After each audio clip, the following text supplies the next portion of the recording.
This is day 14 of Christmas promises, and today it's the promise of power.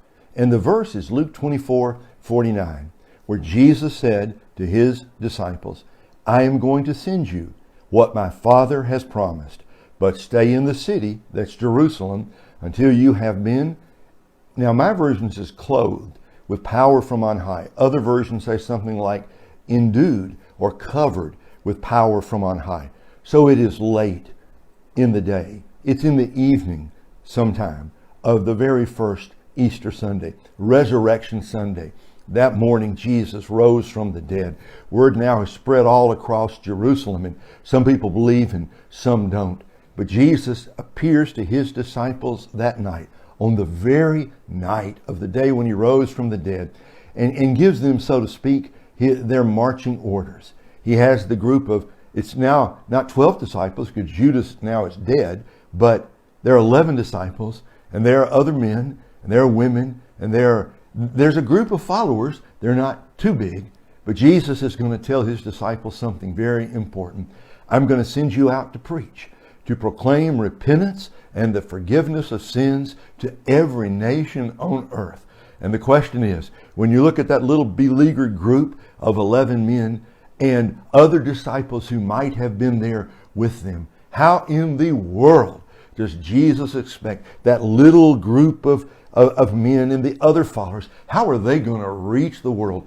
In themselves, it seems impossible. Let me say, in themselves, it was impossible. How are you and I ever going to reach our world? We're not going to do it on our own. How are we ever going to win anybody to Christ? We're not going to do it on our own. How are we ever going to live for Christ? How are we ever going to stand for Christ?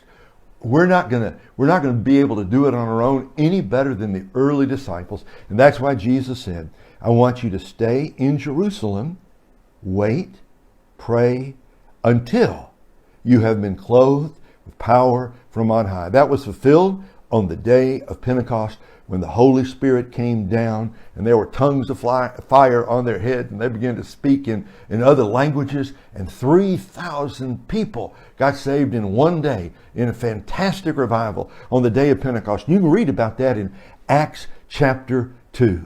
So what's the lesson for today? It's this. You can either try to do it on your own and fail miserably, or you can ask God for the power of the Holy Spirit to clothe you, to fill you, to endue you, to make you powerful to do what he has called you to do. Let me say, a couple of days ago, I mentioned that thing about Dr. Criswell, thou worm Jacob. Dr. Criswell, such a great man, said, I often feel like a worm myself. And somebody sent me an email yesterday from one worm to another. Well, I certainly qualify as a worm. Just means that in myself, there is no power. There is no strength. If I'm going to live for Christ, if I'm going to make a difference, I must be clothed with power from on high. Now, what does clothing do? Well, at least three things. Number one, it covers human weakness. Aren't you glad of that? Let me ask you a question. Let's suppose you got to do some Christmas shopping today, and suppose you decided, I'm not going to wear clothes while I go Christmas shopping, and you just walk out of your house and you don't have any clothes on.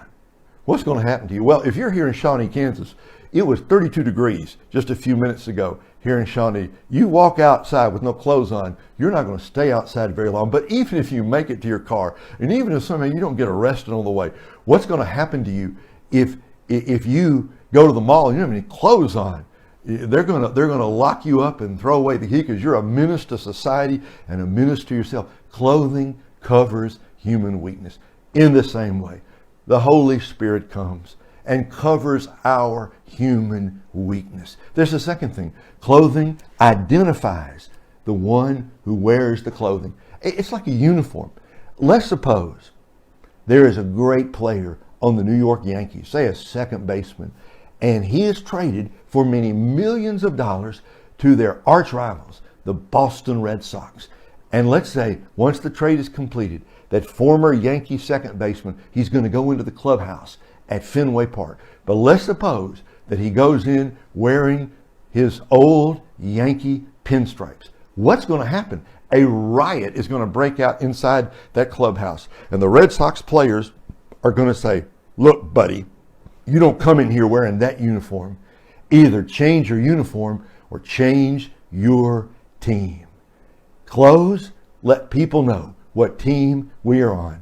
And the power of the Holy Spirit, which clothes us, helps people to understand we are on Team Jesus. One other thing, clothing also sends a message. It's like the difference between seeing a police officer who's off duty and then what he wears when he's on duty. His uniform gives him authority. His uniform sends a signal. It's like a judge when he is in his place on the bench and he is wearing the judicial robes. There is authority that goes with that position that everybody understands. Just as in the Old Testament, the priest had to wear a certain vestments when they went in to offer the sacrifices and minister before the Lord. In the same way, we need desperately the power of the Holy Spirit. Now, you've heard it said, clothes make the man. I wonder how many of us today got up and thought about what you were going to wear. You know, I'm going to wear this shirt. I'm going to wear this sweater. And maybe you thought about, you know, ladies, before you go out of the house, you're going to wear this skirt or this pair of pants, and you made yourself up because you understand people pass judgment on you by the clothes you wear. So here's the question for the morning. What does the well-dressed Christian wear? The well-dressed Christian wears the Holy Spirit. There is a divine transaction that takes place when the Holy Spirit flows in us and through us. There's an exchange. For hatred, we receive love. For misery, joy. For bitterness, forgiveness. For cowardice, boldness. For stinginess, compassion. For pride, humility. For envy, we get contentment. I remember what the great British Bible teacher F.B. Meyer liked to say when he was in a tough spot. He said he prayed like this: O Lord, thy compassion, O Lord, thy strength, O Lord, thy wisdom, O Lord, thy courage, O Lord, thy grace, O Lord, send it now and let it flow through me. So, I want you to imagine something. Just imagine, how's this going to ever happen? How are we ever going to experience the transforming power of the Holy Spirit? Okay, imagine I've got a glass jar, maybe a gallon glass jar in front of me.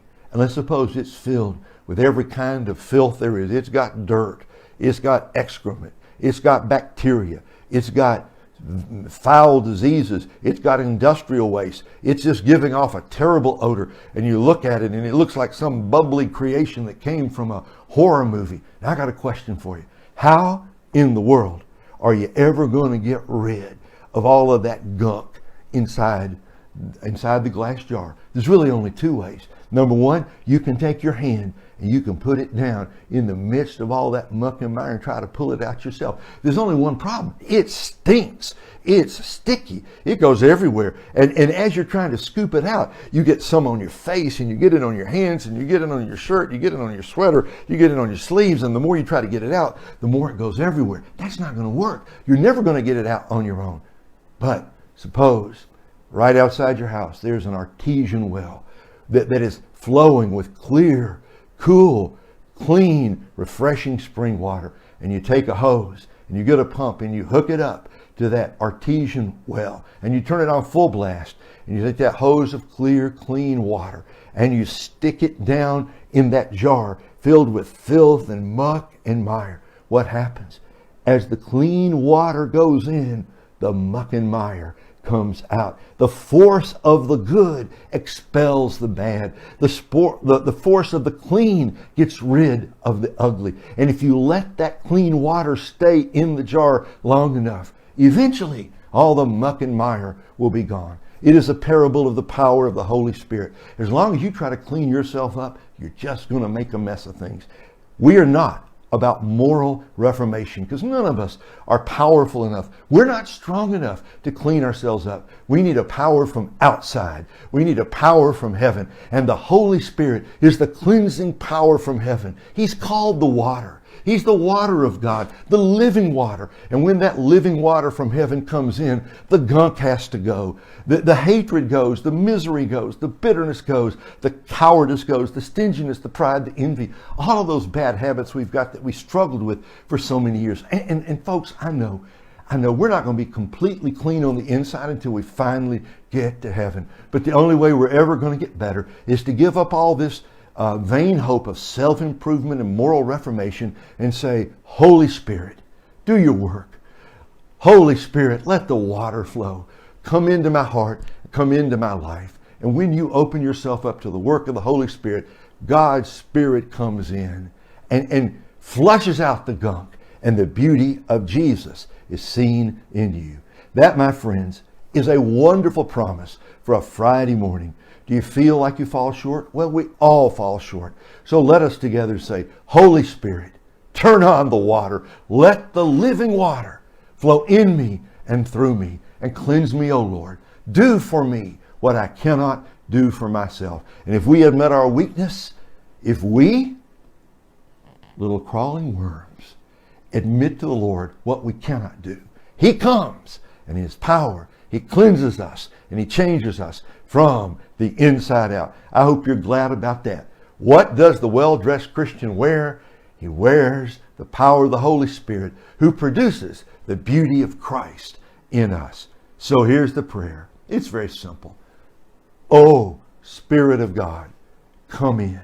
Oh, Spirit of God, fill us today. Oh, Spirit of God, cleanse us today. Oh, Spirit of God, let the living water flow so that you will flush out the anger, the bitterness, the doubt, and the fear. May the beauty of Jesus be seen in us today. That's our prayer, Lord. We ask it in Jesus' name. Amen. Amen. Well, it's Friday morning. Go out, folks, and have a great day. Let's walk in the Spirit. Let's live in the Spirit. Let's be filled with the Spirit. And let's show the beauty of Jesus to everyone we meet today. Have a great day, folks. Come back tomorrow. We'll do this again. God bless.